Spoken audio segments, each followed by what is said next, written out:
Alright, look alive, friends. It's time for another review again. And this time I'm going to be shooting off my mouth about the first two volumes of James Robinson and Nicola Scott's Earth 2 from the New 52.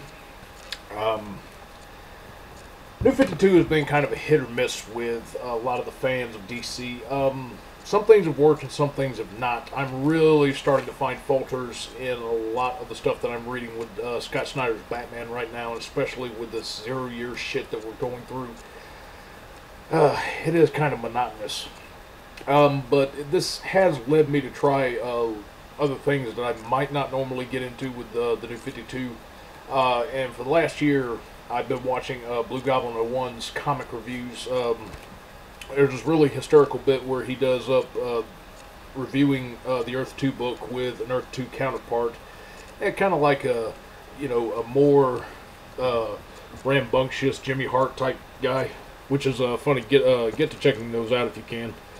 But this is the first two volumes and the first dozen issues of the New 52's Earth 2. So let's get started on this. Basically, at the same time, I'm going to presume that the invasion that was happening over in Justice League Origin was going on with Darkseid. This was happening over on Earth 2.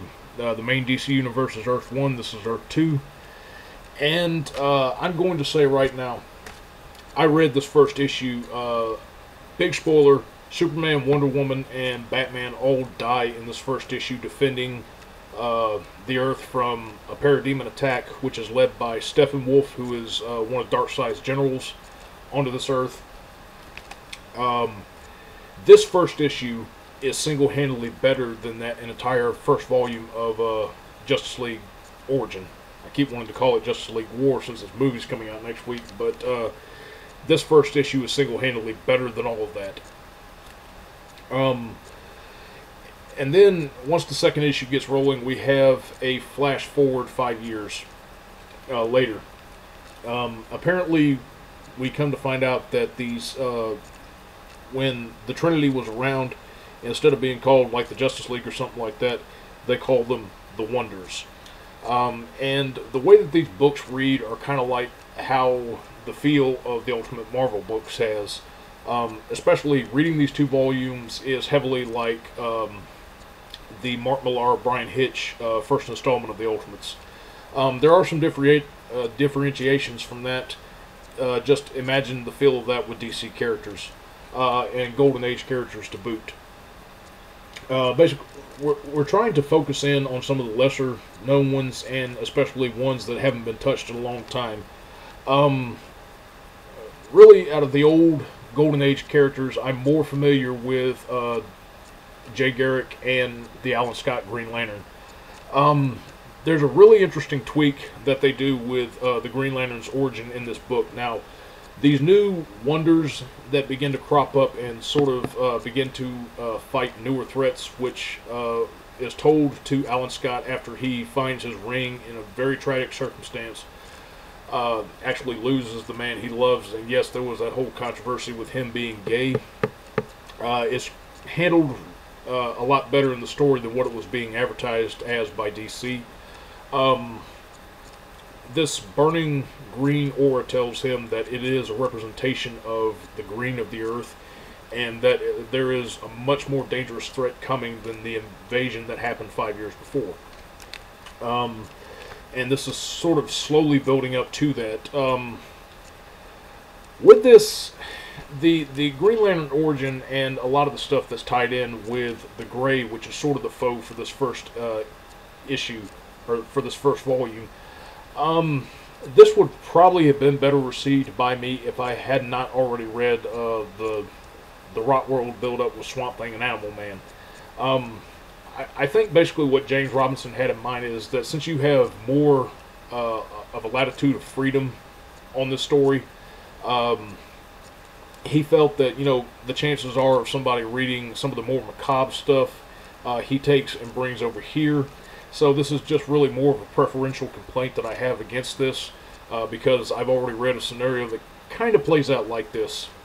Alan Scott, I mentioned these new wonders, or these new Earth 2 heroes, have mystical origins. Jay Garrick's origin into the Flash is definitely sort of as it was back then, but there's kind of a tweaking of the backstory about how he comes across a god and gets his power of speed. Then there's Hawk Girl, who's come into this. There's going to be some eventual explanation in the next volume about how she came to be with her wings. There's also a new version of the Atom in this, which is a little okay in his handling. If there's someone who has to be a dick of this group, it's going to be him. We get, and again, the way that this plays out is kind of like that first half of Mark Millar and Brian Hitch's The Ultimates. As far as the representative of the Gray goes, it's an interesting take on Solomon Grundy, but it almost reads like he's the Solomon Grundy that we've always known. He's just basically a dead version of the Hulk, who is a lot more powerful in this one. The way that he's dealt with could border on anticlimactic, but it's, despite my qualms with it, it still is a pretty good read for what it is. Jump over to the second volume, which is The Tower of Fate, which follows after The Gathering. What we get into this is the introduction of this Earth's version of Dr. Fate. We have a much stronger development of relationships in between the characters, since this is kind of going on a little bit. A little of my complaint is that they're getting along, and a lot of the squabbling that you would usually expect to happen when a group that is thrust together and probably would not work together under normal circumstances. A lot of their alliances and needing to come together is handled in this volume, probably a little too late, but still, it is pretty good for what it is. We do have a much more interesting villain in this than we have with Grundy in the first volume. Since we get Dr. Fate in this, we do get a new take on Wotan, who is one of Dr. Fate's main adversaries. The backstory that they have for this character is really interesting, about how he was in the past and when he tangled with the previous Dr. Fate. A lot of the stuff leading up to how this world's version of Fate gets the helmet of Naboo is really good. And there's just a lot of good action going on into it. The only thing that I really hate is that we have this great build-up to a confrontation, and then the final issue, which builds up to the defeat of the villain in a less than stellar battle, does something that I'm tired of with a lot of comics reaching their conclusions. We'll leave off with a really, really fucking good cliffhanger towards the end of this, and then when we get to that last issue, what they do is a flashback scenario that follows, or when the issue opens up with, the fact that they've already defeated the villain, and then there's this flashback that basically details how they wound up defeating it in the first place, which I'm kind of getting tired of seeing in a lot of comics. Also added on top of this, we get a little more on the accident surrounding how, or at least what triggered something that took out Alan Scott and his fiancée in the first place. There's kind of this conspiracy built up with the fact that they find this cargo container full of dead parademons from the invasion. It's not answered here, but it's a big thing that's getting built up to, and we have Steppenwolf, who is in this, who is actually revealed to be alive after the invasion. They're kind of building up for him to make a second assault on the Earth.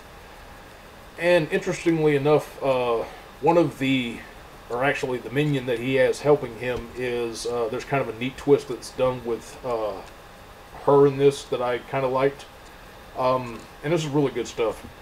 It does have kind of problems to it, like I said, and this is really just me saying that, okay, there's stuff in here that is good, but I've kind of been there and done this before with a lot of other things.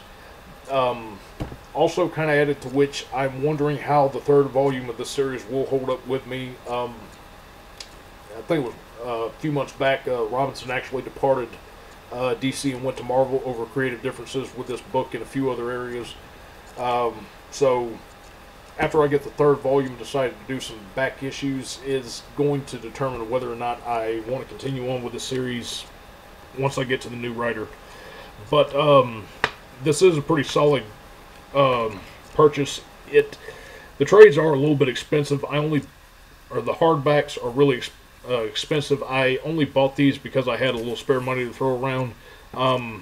Definitely a Kindle purchase if you can get it, or if you can get some single issues on special from your local comic shop. Definitely check this out. I think it'll be well worth your time.